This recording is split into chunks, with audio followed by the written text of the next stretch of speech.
Great, good.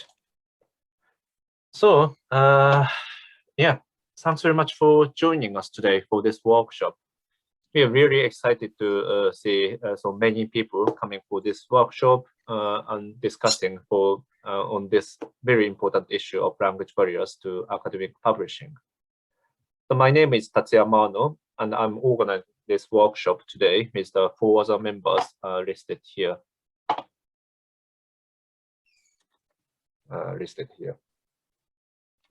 I'd like to begin by acknowledging the traditional custodians of country throughout Australia and their connections to land, sea, and community. We pay our respect to their elders, past and present, and extend that respect to all Aboriginal and Torres Strait Islander peoples today. And thanks also to the UQ grant for mentoring and diversity in biology, which support this workshop as well. And also, this is a part of our Translate project shown here. So this is our project website. So if you're interested, please visit our website as well.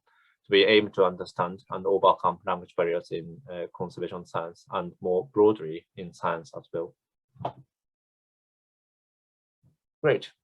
So what is the issue today? The issue is that being a non-native English speaker is hard. This is because non-native English speakers need to spend much more time and cost and effort for writing a paper compared to native English speakers. Then, even after writing a paper, science written by non-native English speakers tend to be rated lower, requested to revise, and or even rejected simply due to their way of writing, not due to the quality of science. So this is a huge issue. And this is a huge issue, not only for non-native English speakers, but also for the entire scientific community, because this issue seriously impedes releasing a great, huge potential of non-native English speakers. And given this background, our aims today are twofold. So first, we'd like to discuss how non-native English speakers can overcome such language barriers to academic publishing at the individual level. And second, we'd like to discuss what changes we can make at both individual and also institutional levels. And for this, we are especially focusing on the role of academic journals today, because those are exactly where non-native English speakers face language barriers.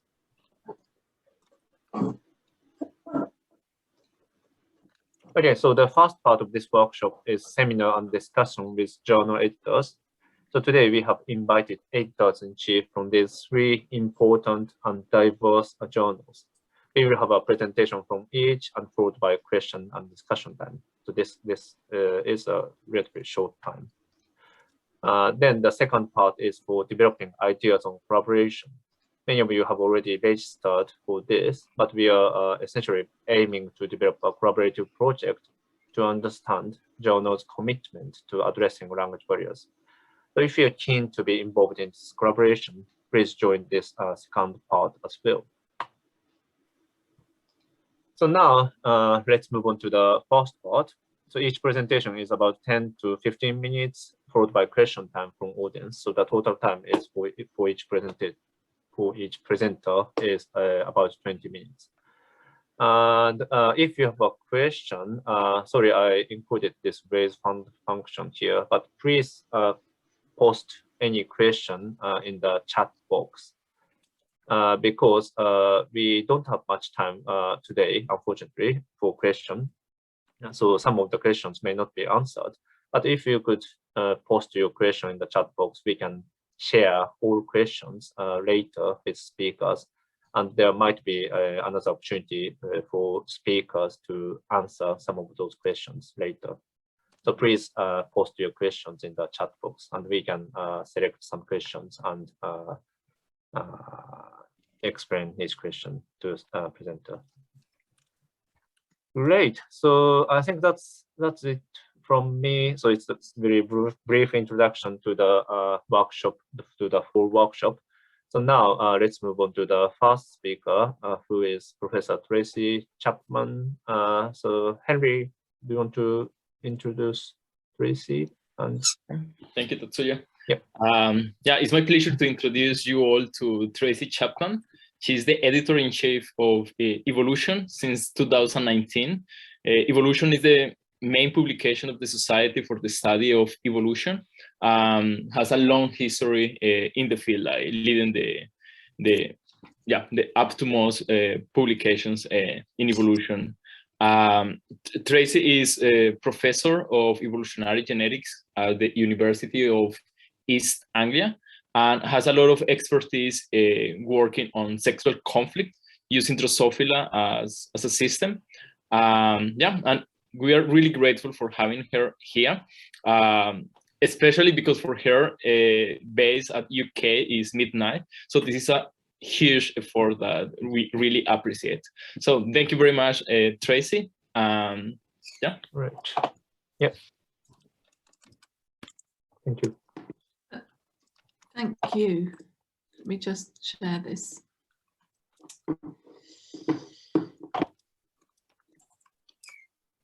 Okay. Hopefully you can see that. Great. Thanks very much. Thanks ever so much for coming, for attending, and thanks to the organisers for inviting me and giving me the opportunity to speak and to learn. So my name's Tracy Chapman. This is my email down at the bottom here. I'm happy to, hopefully I can get through what I was going to say, and we'll have time for some questions. Please, if not, contact me afterwards. I'm more than happy to follow up with you. Okay, so this is what these are the 4 things I was asked to talk about, to touch on here. Initiatives, next steps that we are trying to implement, and advice to you for improving prospects of being successful in publication.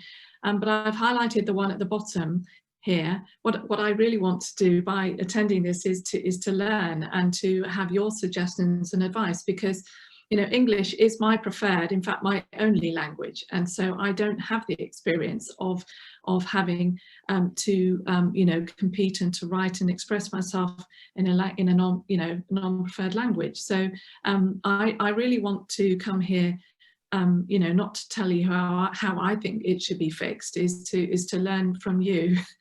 What should we be doing? What aren't we doing? What can we do? Because I think there's a lot of enthusiasm and impetus to do good here, and that needs kind of focusing and harnessing with your help. Okay, so just not to spend too long on this, but this is the journal that I am currently editor-in-chief of. We have a very broad scope. It's a society-owned journal with a long history. The revenue from the publication comes back to the society, so a society-owned journal, SSE activities. And the reason that I put some of these activities here is that actually a lot of these feed into, give us the opportunity to do some of the initiatives and take forward some of the initiatives that we might want to do here. So for example, I work with the Diversity Committee on a lot of the things I'm going to talk about, and we are aiming to become much more international than we currently are. And also we have initiatives such as global membership assistance to give discounted or free memberships, to members in 125 countries. So, an international journal, and so being an international journal, of course, we have to think very hard about what are the language barriers to authors who want to publish with us. Okay, so I would say, the initiatives that we have for addressing language barriers, of course, this is a work in progress. And we, like a lot of competitor journals, have kind of woken up to this, I think, relatively recently, and not nearly as, have not done nearly as much work as we should have done. But as I say, there is enthusiasm and a desire put in place things that will really affect the sort of change that we want to do. So what are we thinking about at the moment? Well, you know, as a society, I mean, we are a learned society supporting the study of evolutionary biology. And so you know, the aim is to support evolutionary research and support the whole of the community of researchers and teachers and educators in this area. So that includes, of course, you know, a very strong commitment at the core of the society to diversity, equity and inclusion. So I think that's not in doubt. It's, you know, how effectively we can focus it in this direction. So we have support from SSE, and many of you will have seen at the recent virtual evolution meeting, there was support for presenters for whom English is not their preferred language. So there was the bilingual mentoring program, captioning, sponsorship and support for the decolonizing events. And also a lot of sponsorship for international workshops the SSE provides. And not all of those are held in English, and so meetings for people from all over the world to come to conferences, travel grants, sponsorship and so forth. And I guess I put this down at the bottom, you know, we are learning, and I know that I put here experiments in captioning. I mean, some of the captioning was slightly random in the recent meeting. It didn't always work as effectively as it could, but you know, this is an experiment in progress, and we are learning. You know, I think we try and we learn and we move on and we see what works. Okay. All right. So as a journal, I mean, what do we do? Well, we focus, you know, through the training that we give to associate editors and you know, the guidance that we have in place, we focus on the quality of science over the quality of writing, and I think that's really, really important. You know, what is the research? What is the quality of the piece of work over the quality of the writing? So something might be kind of poorly expressed, perhaps in places it's not quite clear, but it could be brilliant. And you know, we work and have the aim of providing equity of opportunity to publish excellent science, and that's our overall aim. So we have editorial training to try and, you know, get that message across, to ensure that we've got consistent practice. And we, as a journal, I think are fairly well known for working with authors, sometimes more than they want, through you know, extensive review to you know, to make papers as good as they can be. So you know, we have support for authors for whom English is not the preferred language. You know, some of the things that we do, we don't desk reject on the basis of written English alone. You know, if something is, if a manuscript, it is very hard to understand what it is about at all, you know, then that's a little bit more tricky. But you know, we again focus on the quality of the science.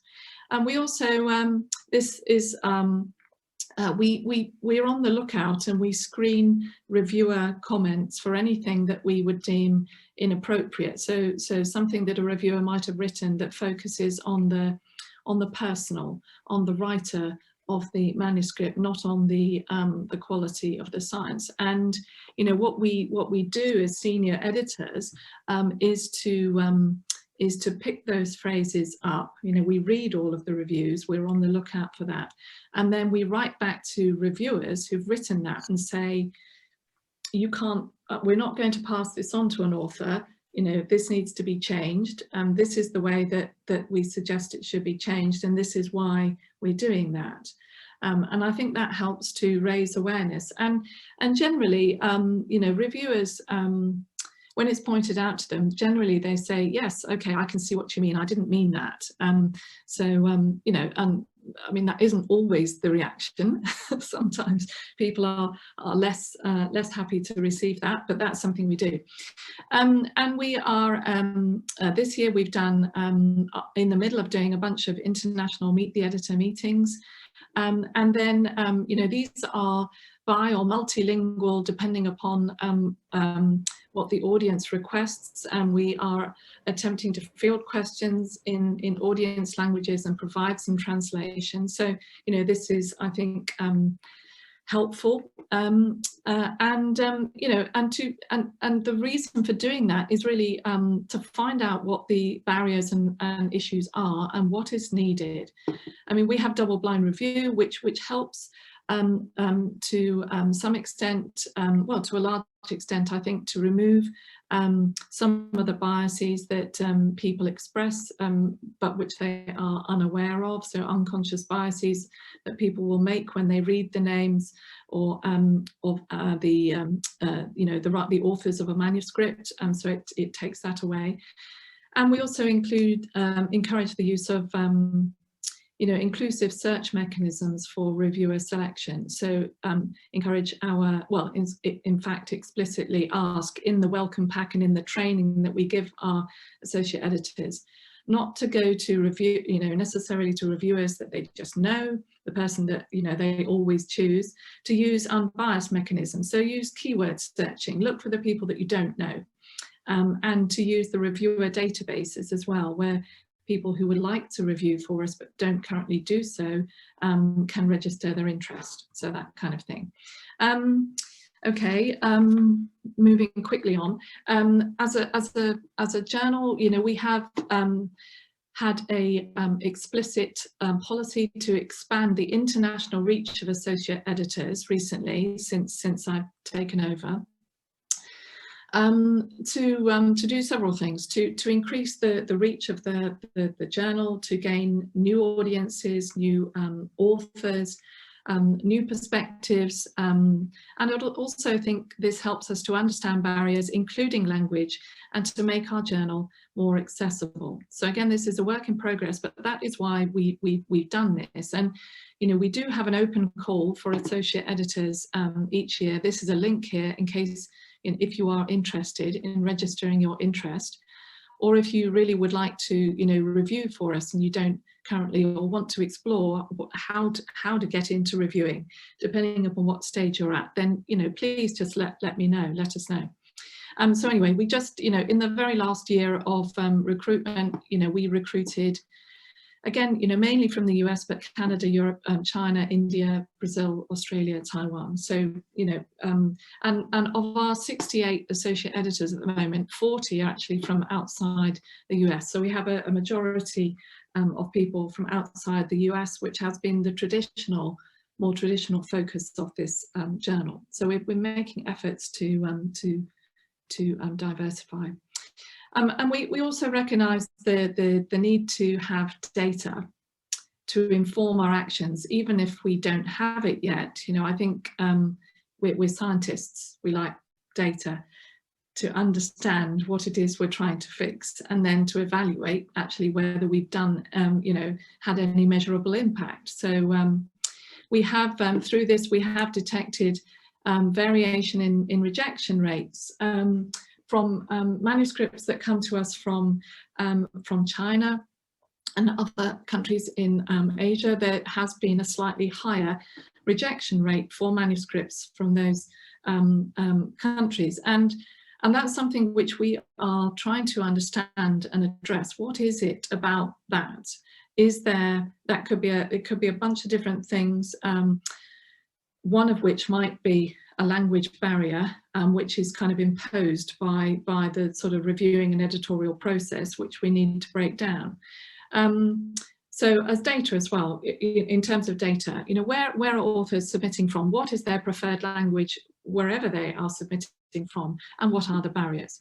And again, I mentioned evaluation, but of course it's really important to have data to know that any of the things that we try might have a measurable impact once we've done them. And I think that's very important. You know, that there is a tendency to try lots and do lots of things, and not know, you know, not have a mechanism for working out which ones of them actually are effective.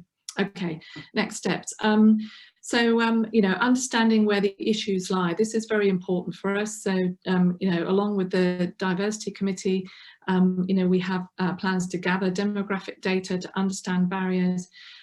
We are also working with the diversity committee on buddy systems, so pairing authors with mentors, and here borrowing from best practice from the American Society of Mammology. To help mentor people through. Our publisher is Wiley. Wiley has English writing support, but it costs money. So how can we provide affordable support? And part of that could come through this buddy mentoring system, which we do, which we would essentially be able to do for free. So that's an attractive thing there.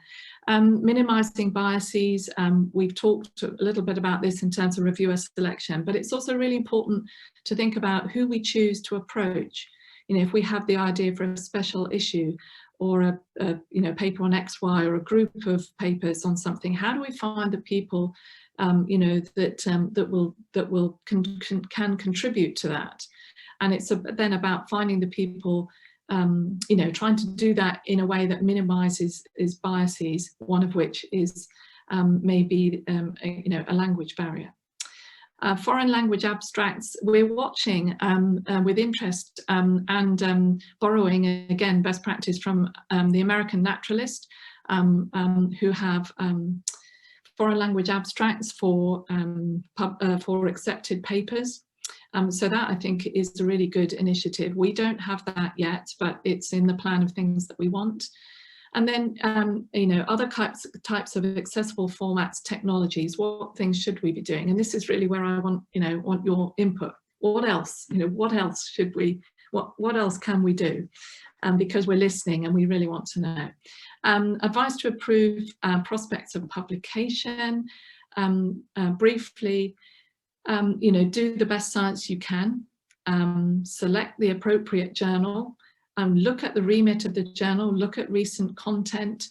You can always email an editor, make a pre-submission inquiry.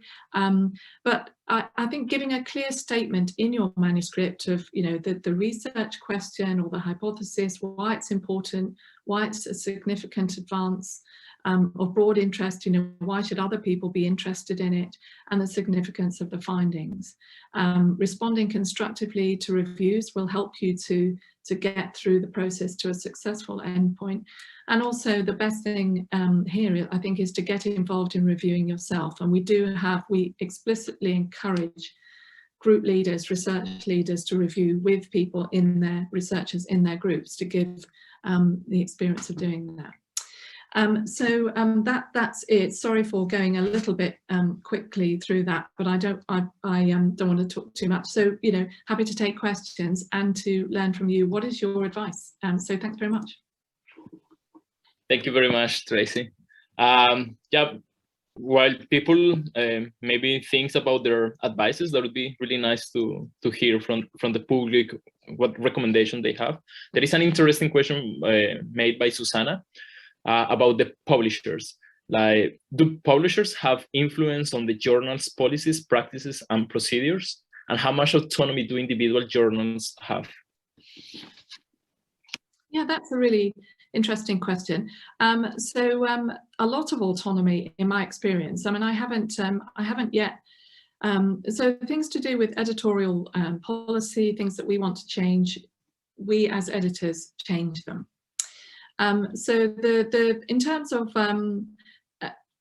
we work together with the publisher in terms of publication ethics. Data, investigations, fraud, veracity, allegations of misconduct. That's something where we're very much tied to what the publisher's policies are, but also the Committee on Publication Ethics. And, so there I think we work quite closely with that. But otherwise we are pretty free, or at least so far. Maybe I'll do the experiment and we'll find out, when they say no, you can't do that. But thanks for the question. Thank you. I don't know if anyone wants to participate, either with a question or with a recommendation. Hi, Tracy. I'm Liliana. I'm in Australia. Thanks so much for your talk. That was very interesting. I was just curious about the buddy system that you talked about. So that was when you were asking for suggestions. That was the first thing I could think about, like, I would love to be able to help in any way that I can. I just, it's hard to find how to help sometimes. So I would, love to be involved in something like that. What's in mind in that regard? How would it work? Have you thought further about that? Yeah, that's a good question. And in fact, probably a question that Susanna knows the answer to better than myself, because we're talking to, so there is a scheme, and as far as I understand it, volunteers who would like to assist in acting as a buddy mentor make themselves available, and then, a submitting author is asked whether they would like to avail themselves of that service, and then the linkage is made. But we are borrowing from the Journal of Mammalogy in this, and they have a scheme which seems to be working really well. And we are we're talking to them, well, whenever we can find a date together. But so I don't really have a huge number of details at the moment, but if that's something that you would like to become involved in, what we will do is be seeking volunteers through our newsletter, asking who would like to become involved, making a database of those people, talking to you, making sure that we know what we're trying to do, and we give clear instructions on how it's going to work. But in terms of slotting it into the journal's submission processes, I don't think it will be too difficult. We can add those things in generally as we want to. So anyway, so thanks, and I'm going to definitely be coming back to you on this. So thank you. To anyone? I also would like to comment that one of the strengths of actually the 3 journals that we have here is that they are society journals, and they have like a membership that I'm pretty sure that is very keen to collaborate. Difference to profit journals, I would say that my help in this. Yeah, I think we shouldn't forget about that. Given that society journals are having a really tough time, and will be having a tough time in terms of predatory publishing and the big for-profit publishing journals. Because I think society-led journals, owned journals, do a lot of this kind of trying to drive through best practice, trying to, in terms of data fraud, misconduct, all these things, but also, on the positive side, trying to drive through diversity, equity, inclusion, all of the kinds of things that we're talking about here. So I think, well, of course I would say this, wouldn't I? But I think society journals do a lot of good in this area, and do quite, I wouldn't say always do it well, but try to do it, try to drive these things through. So yeah. Great, thank you. So yeah, that's actually why we were trying to invite someone from for-profit journals, but we couldn't find anyone who managed to do that. So yeah, maybe that's for the next workshop. Yep. Anyway, so thanks very much, and I think it's about time to move on to the next speaker. And thanks very much, Tracy. And so yeah, that's fine. So the next speaker is Professor Jennifer Powers from the journal Biotropica. So Violeta, yeah, I can introduce. So I want to welcome Jennifer. So Jennifer Powers is a professor in the departments of ecology, evolution, and behavior, and plant and microbial biology at the University of Minnesota in the United States.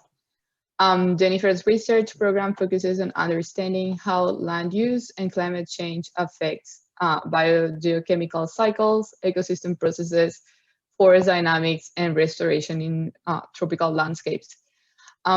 Professor Powers has been working in tropical dry forests in Central and South America for over 20 years. And in 2019, Professor Powers became the editor-in-chief of Biotropica, a scientific journal from the Association of Tropical Biology and Conservation. And Biotropica has shown its commitment to addressing language barriers for over 15 years by, for example, accepting a second language abstract in their publications. So yeah, welcome Jennifer, and yeah, we're keen to hear about what Biotrophica is doing. Thank you. Thanks so much for this, for that introduction, and thank you all for the invitation. And this is, here, I'm gonna share my screen. This is particularly exciting for me, I think, because not only do I get to come here and talk about Biotrophica, but I get to learn about what other journals are doing and what people are thinking. And so I think for me, this is exciting to be here. And I wanna echo the conversations. Oh, okay, let's see here. Can you guys see my screen? Yes, we can. Okay, here I'm gonna, okay, so I can't see you guys anymore, so I'm talking into the void. Is this okay though? Okay. Yeah, just we can see you yes. well. Yeah. Cool, great. So I'm gonna go, well, first I wanted to say again, thank you for this invitation. I wanna echo comments that Tracy said about journals that are about society journals, and how not only are society journals interested in publishing the best science, but I think really show a commitment to the members of their society. And so hopefully, I don't want to duplicate anything that Tracy said, because I think there's some great ideas that have already been discussed. So I'll just sort of share the Biotrophica experience. And I've tried to make this short, so there is time for discussion. Let's see. And I call this lowering the barriers to publishing in Biotrophica. One size does not fit all. So we don't have a single strategy. We have many different approaches that we take to meet this goal. So a little bit about ATBC. Well, ATBC, or the Association for Tropical Biology and Conservation, is a scientific professional society. We were formed in 1963 as ATBC. In 2003, the society changed its name to the Association for Tropical Biology and Conservation. ATBC is global in scope, in membership and objectives, functioning as an international body to promote research, education, and communication of tropical biology and conservation. We are a diverse mix of students, researchers, educators, conservation practitioners concerned with issues of science, conservation, development, and environmental policy in the tropics. We have about 1,000 members from 70 countries, and we hold annual meetings around the world before the pandemic. And the society publishes the journal Biotrophica. And ATBC is increasingly engaged in conservation and capacity building activities internationally. So that's a little bit about the society, and the society supports the journal. Here's just a little bit about me. I'm a field ecologist. I've been working for 27 years in Costa Rica now, which I realize is probably longer than many of you on this Zoom call have been alive. And for 20 of those years, I've been working in the Área de Conservación Guanacaste, or the Guanacaste Conservation Area. So I've been based in essentially a national park. My group is based in a national park within Costa Rica. And for 15 years, we've been collaborating with a botanist there, Daniel Perez. He's my lab manager, and we work very closely together. My lab is pretty diverse. I've got students from Costa Rica, Colombia, Tanzania, Vietnam, and even the US. So that's a little bit about me. So, you know, even though I write papers in English, I've also written in Spanish, and largely much of my research and professional life I try to conduct in Spanish. Who are we as a journal? This is a snapshot of where submissions come to or come from to Biotrophica. We get about 430 manuscripts submitted to us a year, and the largest country that accounts for our submissions is Brazil. About 25% of our submissions come from Brazil. The second country that leads in submissions is the United States, followed by Mexico, India, Colombia, China, etc. And so you can see from who our authors are, who are submitting manuscripts to us, we're a pretty diverse author base. About 50%, depending on the year, of our authors are first-time or student authors, and that is something as a society we love to see. We really love working with our student authors. So again, I said we have sort of a one-size-does-not-fit-all approach to lowering the barriers to publish in Biotropica. We have a multi-pronged strategy, and I think again it's really the responsibility of many different groups, the editors, the editorial board, our authors, our reviewers, etc., to meet this goal of reducing barriers to publishing. One of the approaches we've taken, and this is certainly not my idea, we've been publishing abstracts in any language, in the language where the language of the authors or the language where the research was conducted, since the late 70s. I sort of combed through our archives, and the first example I could find was this paper that was published in 1978, which has an abstract in Portuguese.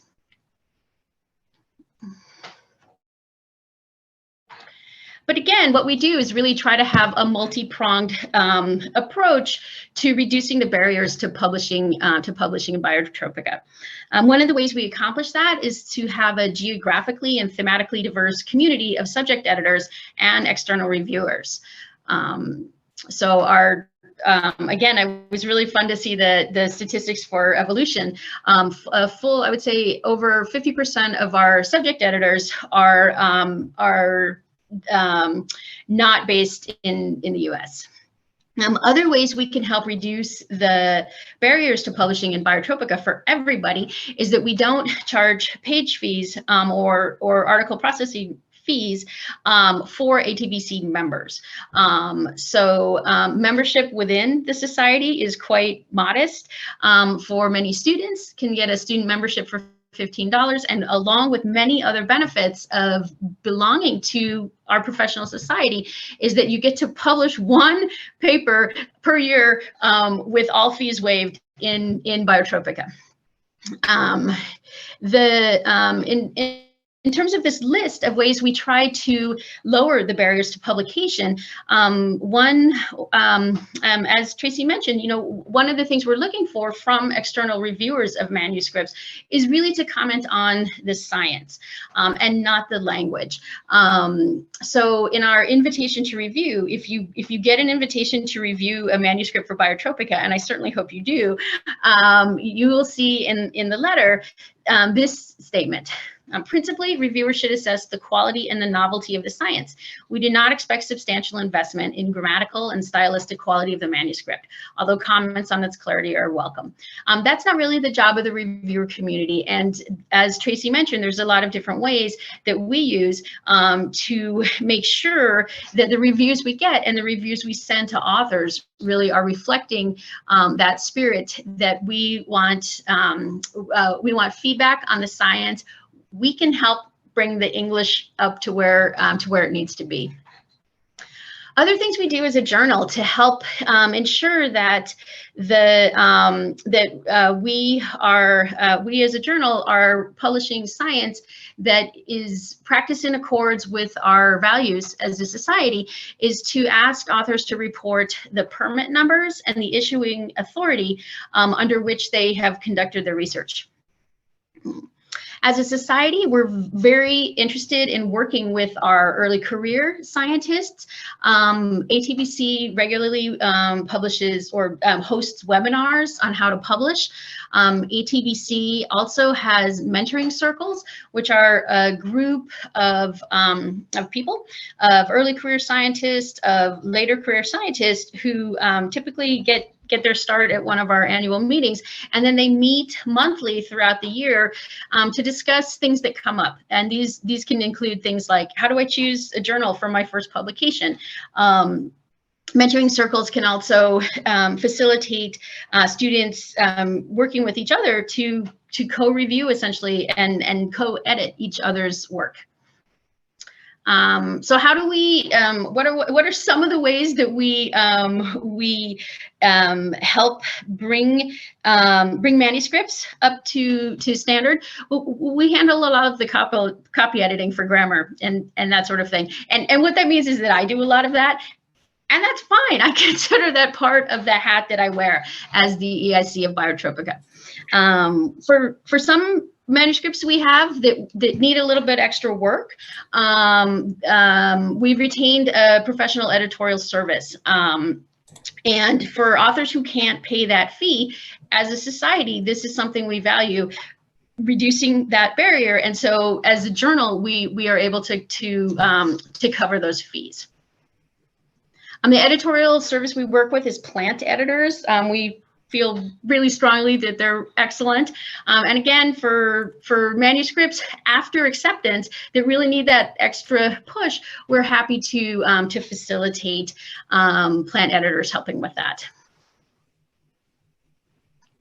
Of course, there are other resources that people can use when it comes to thinking about how to write papers. This is a book. I'm really old school. I love books. I love reading books. This is a book that every person in my lab has a copy of. I have the first edition. I now have the 4th edition. I think that this is just a really great resource for everyone at all stages of their career, including me. Last, I think that in addition to publishing in academic journals, there's lots of different ways that we can share science. I think the pandemic has taught us that it's easy to communicate with each other across the world using tools like Zoom. Some of the things that I've been involved with include things like hosting or organizing workshops in the conservation area that I work in Costa Rica. We host these workshops, as we say, in Spanglish. In Spanish, English, people can get together and then talk about their science in the language they prefer. I've been involved in organizing pop-up symposiums on seasonally dry tropical forests. And last, I want to give a shout out to Conciencia, which is an effort organized out of Stanford. It's essentially a pop-up global seminar on climate change science, but it's conducted in Spanish. And so with that, hopefully I'm not over time, and I will take any questions you might have. I'm gonna stop sharing so I can see you guys. Thanks again for this opportunity. Yeah, well, thank you, Jennifer. So anyone if want to ask something? There are no questions in the chat.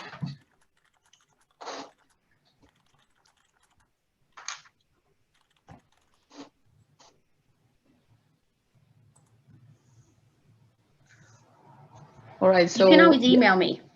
Yeah. Yeah. Yeah, I had well, it's like a point of discussion that I found interesting when you talked about, so that there's the editing service and there's also the writing, like how to scientifically write, which I feel that are different things, but both related to language barriers. Yeah. And sometimes I feel that a lot of the difficulties don't come necessarily from the language or the grammar or anything like that. It's more the whole concept of how to build a good paper and write a paper that is high impact, which to me is one of the big differences from writing, my master's paper in Colombia and then writing a paper outside of Colombia, and how the whole concept of how to sell this idea and make it interesting is just difficult if it's not your first language. And I don't know if like as an editing service can help with that, or how. Yeah, what are your thoughts? And Tracy's as well, what would be your thoughts on that? I think that's a good question, and I think maybe where I personally think that it's writing a compelling paper is hard in any language, right? That's the goal. And I think that those challenges, to me personally, where I have found the best advice has been in really reading good references. And the book that I shared, I think is great. Again, every student in my lab has it, and we periodically together read those chapters during lab group. I think that's where many people do their learning, right? Like you said, an editorial service can, anyone can make sure that your nouns and verbs have agreement, right? But they can't tell you how to really frame that science. And so I think that that working with your colleagues, working with your students, working with your advisors, working with your co-authors, that's where you develop that sort of sense of what makes really good writing sing. And in my experience, that hasn't, the best way to do that is to do that in a group of people where you're getting that feedback. And so in my own lab, we read that book, and everyone, when new students come in, we reread that book. So for the students who haven't seen it, we all go through those first couple of chapters of that together, and I think it really reinforces this idea that very few people are born excellent writers. It's a skill you work at. It's a skill I work at, I would say, throughout my career.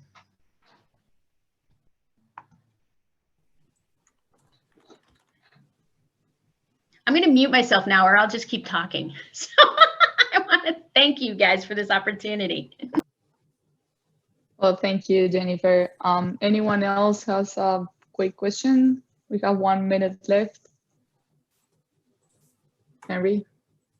Yeah, I don't want to go too much off the topic, but something that I really value of the ATBC is that they organize their meetings in different places of the world.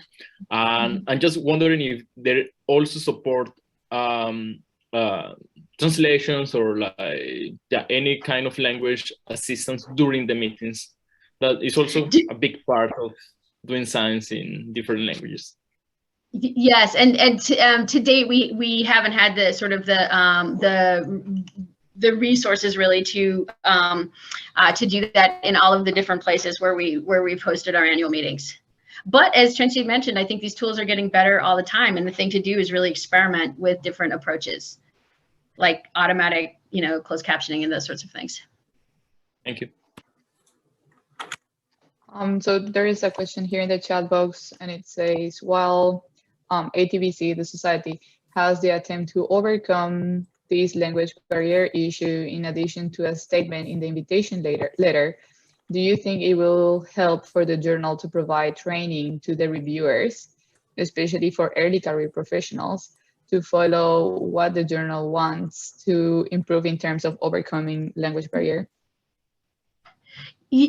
Yes, I think that's a good point. In my experience now with Biotropica, and I've been working with the journal, oh gosh, man, I don't know, 9 years now or something like that.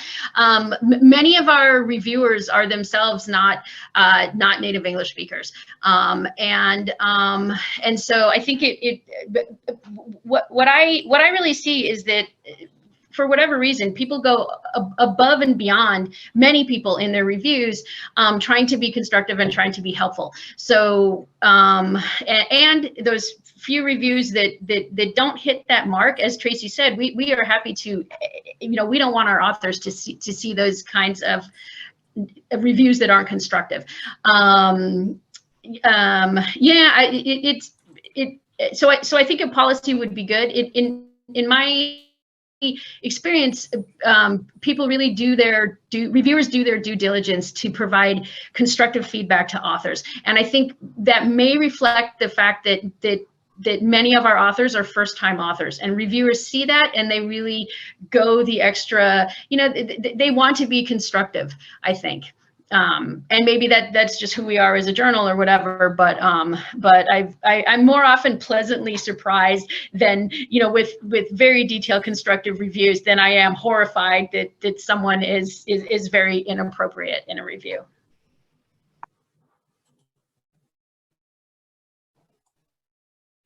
Great, thanks very much. So I think it's about time to move on to the next speaker, Professor From Biotropica. You guys are all invited to review for us. Thank you. Put you on the list. Thank you, Jennifer. Yeah, so then I'm gonna hand over to Shawan, who will introduce Hi, everyone. Being a non-English speaker, it's often quite difficult for them to thrive in academia, as English is often considered the lingua franca, and many journals often reject papers based on the quality of writing. However, there are some exceptions. It's such a great pleasure for us to have Dr. Paulo with us. Dr. Paulo will talk about the language barrier issue and how the journals can deal with it. Dr. Paulo is the president and managing editor of the Ornithologia Neotropical. The Ornithologia Neotropical is always committed to address language barrier issue and accept a second language abstract in their publication. Yeah, now if you can continue, Dr. Paulo, that would be awesome. Thank you. Thank you, Shawan, and thank you everyone for the invitation. I think we're gonna have a good example of a small journal. So Ornithologia Neotropical is a small journal compared to Biotropica and compared to evolution, of course. We're focused in a very specific niche, which is neotropical ornithology, which is pretty much what happens between northern central Mexico to northern Argentina, if you want. And then, yeah, this is an interesting journal it was born in 1919. It's been a while now, and it was pretty much after a congress that took place in Colombia, actually in 1987, and they decided to move ahead with this society with people that, you know, were willing from all over the world to start working with neotropical ornithology. At that time, you can imagine it was mostly people from other countries. At that time, the Colombian or, you know, other South American ornithologists were within their own interests. You have a lot of people trying to study birds, but the development of the ornithological societies and ornithological journals were not compared to other societies. So this journal is quite young, as you can see, but it was born with a nice interest. You can see here when they formed the journal, it happened 3 years before the time they were aiming to launch the journal, and they published the first issue. But there was mostly people from Europe and the US trying to see what was happening and was to put together this society to move forward. People interested in studying birds in the tropics. Overall, at that time, there was a lot of people that was pretty much seeing what was happening in the tropics, despite a lot of advances were happening at the time. And this is quite nice when you see the editors and the editorial team at the point, they were willing to publish papers in more than 4 languages, in Spanish, in English, in German, and in Portuguese, which is quite surprising. It didn't survive that long to publish in all those languages, but it was nice to see their interest to be inclusive and to, you know, recognize there were a lot of people interested in birds from the tropics. That, as you know, it comes in many people seeing at that point what was happening in South America. You can have people here in Colombia, in Brazil mostly. There were a lot of development in Guyana as well. So that was the way the society was born. And at the point, a German took place of the journal. And after that, it's been mostly dominated by men, white men from, you know, Western countries. And when you reflect about the society, you know, it was mostly a society for people who was living in developed countries, trying to publish and to do research in the neotropics. And that was the way we learned also about this journal, about the way we you learn and you understand the journal goals and aims. That was good at the beginning. And as you can see, there were 2 Germans at the beginning. Each one have like a 7-year period about that.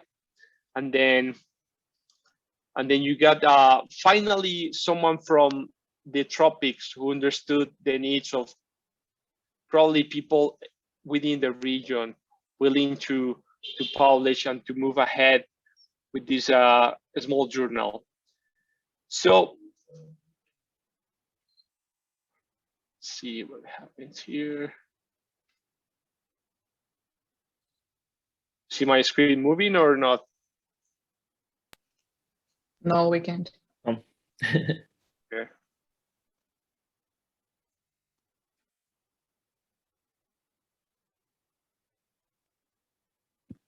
We are seeing the pictures of the 4 editors, probably. Yeah, okay. Just give me a second, see what's happening here.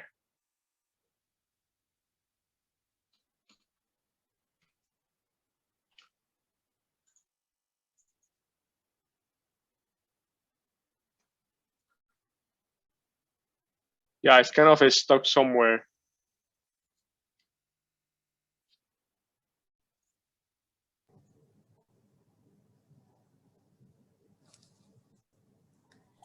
You want to start it again? Right. Yeah, you can just Yeah, exit the let me presentation. see what happened here. Restart.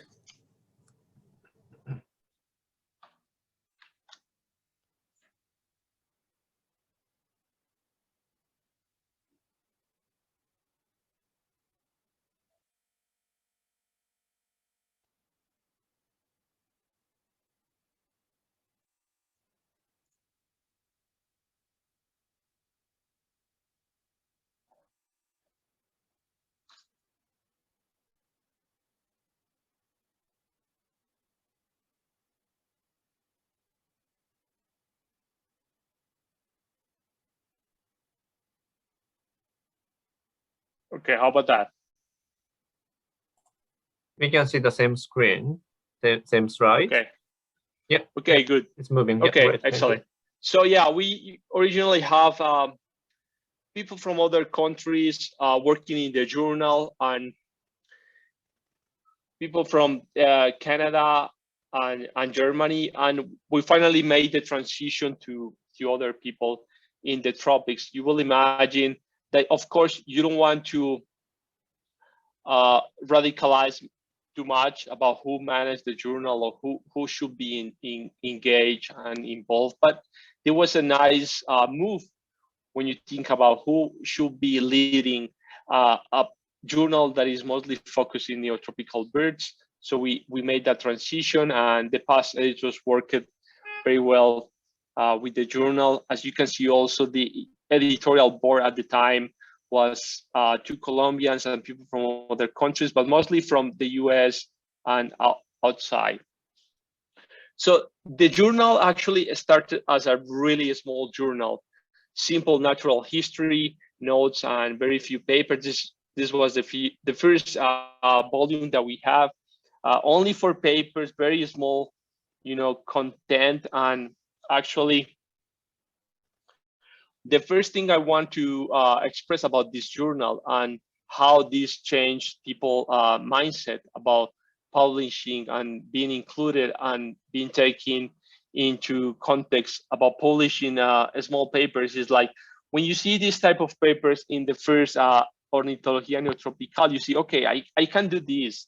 The first papers were like about how much weight and how much length about birds have in their legs and wings in different places of South America.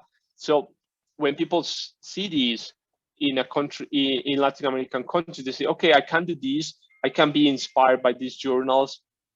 I can find a way to publish in this type of journals. And I think that was very important for me and for other people who saw Ornithologia Neotropical as an example. Then you can also try to see Ornithologia Neotropical as one of the first journals that exposed this first high quality journal in English and Spanish exposure, because of course you see other journals being published at the time. You can see the library and you can go and check, but when you can compare in two different languages, something published very well in English and in Spanish, for some people that was like a reference how to move forward with their kind of publication career. So you went from, you know, okay, I see this journal offered me an opportunity. As an example, what is being published in Spanish is good, but then when you move into an English example, then you say, okay, I can also do that. I can also read this paper about the biscuit at Swift. I see how the process is, how the standards are, and then you can get inspired and see, okay, I can also do this. But that's when you hit this bottleneck, if you want, when you kind of think you can publish and do your things in English because you see the Spanish, the English, and actually the Portuguese reference, then you think you can do it. But then you see the limits of your language to move forward. And that's where we're trying to move ahead also and offer opportunities for people to try to publish in English and trying to also keep their work in Spanish. Most of the people that we have actually publish or come from Latin American countries. So we took a decision recently about that. And after that, we've been implementing some strategies not to, you know, let people down, mostly students and young researchers that want to get their work published in Ornitología Neotropical or in other journals. They have limited knowledge about the language. That's a main thing. And they see former work has been published in this journal. So they say, okay, can we go ahead and trying to be bold and publish our work in Spanish or in English? What should we do? Everyone's agreed that English is the language of science in somehow. And we did a bold decision because actually some time ago, we received an offer from some other people saying, okay, you know, Ornitología Neotropical has a really good record using all this paper, indexed in databases and so on. So can you give us your journal? We will make your journal really an example of like quality science, increasing indexes, and so on. And we say, okay, no, we won't do that. Why?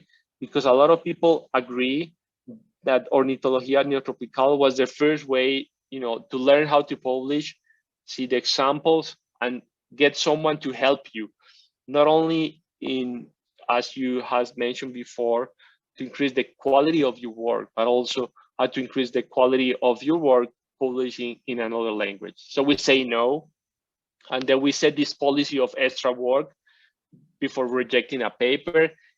This is comes with a cost, of course, because when you think about indexes and wanting your journal to be on top of ornithological journals, can you compete? Maybe you can if you decide to kill all these low or not very writing papers and let the people down in that way. So we say, no, let's do the extra work before rejecting a paper. We also have new editor and copy editor team that are really close with the authors. That means they spend a lot of time, a lot of effort that the society pay for them to work together and trying to find the mistakes, trying to find from the beginning what's missing, and then we do all that work. That's a lot of extra work, as some of you have mentioned before, because it's time, revising and checking very basic things, but we think it's worth it. Because as the examples that I put you before, when people get excited and people know, okay, can I have my first paper in Ornitología Neotropical? Yes, you can. Let's help you to get to that point. And then find the balance between, of course, quality. We don't want to reduce the quality of the journal. The journal have like a really high peak and prime time in at the end of 2014, 15, and then the pandemic came. But we want to run the journal with the purpose of inclusion and education, and allow people to, learn how to do the process. Because you all know, when you go to the university in Latin America, sometimes if you go to a good university, you learn those things, but a lot of people don't have the opportunity. So we want to also play a little bit that role. We don't have money, so we use this journal system from the University of Simon Fraser University from Canada. It works well. It's not perfect. There's a lot of back and forth. So we also put a lot of effort into communicating with the authors, helping them to use the system to automatize how they send the paper, if they need to check here and there. So that's another extra effort we're doing. It will be easier to pay a higher and nicer system, but we're still working with this. We continue with publishing papers in simple notes. We mostly publish natural history. We have like good long papers about good science from people from Latin America, from other countries.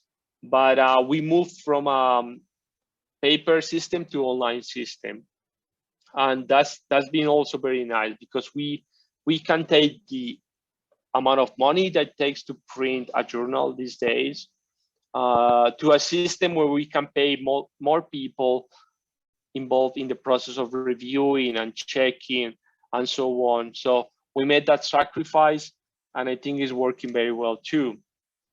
One key thing we did was having this new team that is very willing to work with the authors and with the everyone involved with the review system. We have Carlos Bosque, which is from Venezuela, and a bunch of 3 girls from Colombia mostly.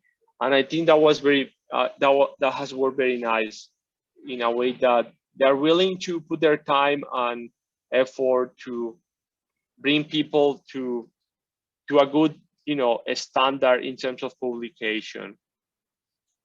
At the moment, we're like trying to provide services for students and researchers to close that gap, because we understand it's real, even for this type of small journals.